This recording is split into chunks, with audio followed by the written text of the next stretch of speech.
Share tweet Google WhatsApp to Reddit stumble upon mail. Economic experts have today suggested the UK should reverse Brexit in order to avoid the severe consequences of a messy breakup. The Organisation for Economic Cooperation and Development (OECD) published a report that puts forward the case for a dramatic rethink on the agenda. Its findings have already been hailed as the final nail in the coffin for the already long-buried notion that Brexit will benefit our economy. But even with EU negotiations stalled, there are growing signs that the UK economy is on a shaky grounds. The International Monetary Fund recently raised growth forecasts for all advanced economies aside from the UK in its twice-yearly benchmark World Economic Outlook. The Washington-based organization cited a slump in private consumption and a dramatic tumble in the value of the pound weighing on household spending.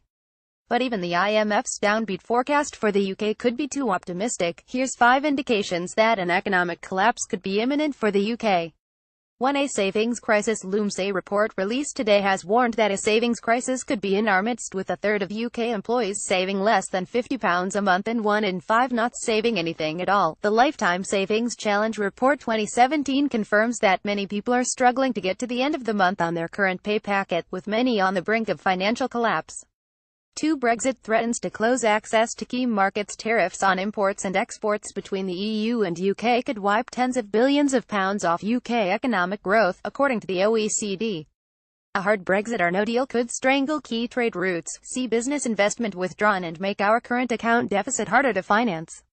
Heightened price pressures would also choke off private consumption, sending the economy into a downward spiral. 3. We don't have as much money as we thought. Shock figures released by the Office of National Statistics show that Britain is £490 billion poorer than was thought. Britain's stock of wealth has fallen from a surplus of £469 billion to a net deficit of £22 billion. The UK has totally lost its reserve of foreign assets, and is actually in a much more vulnerable deficit, losing any safety margin. Theresa May's government is attempting a breakthrough in a crucial stage of Brexit negotiations. 4. Inflation is hitting the nation's spenders. Inflation hit a 5-year high of 3% this week, with a weak pound expected to continue pushing that up. Lower-income families are likely to have been hit the hardest by price rises since Brexit due to the rise in the price of food and non-food essential items, which they spent disproportionately more on. The inflation squeeze on these families is likely to strangle the amount of money being circulated in the economy. 5. Interest rate rise could tip us over the edge. Borrowers on variable rate mortgages could collectively have to pay millions of pounds more in mortgage payments by December if the Bank of England chooses to raise the base rate by 0.25%. New research has revealed an interest rate hike could deal a final blow to many people living on the edge, replicating the subprime mortgage crisis of 2007.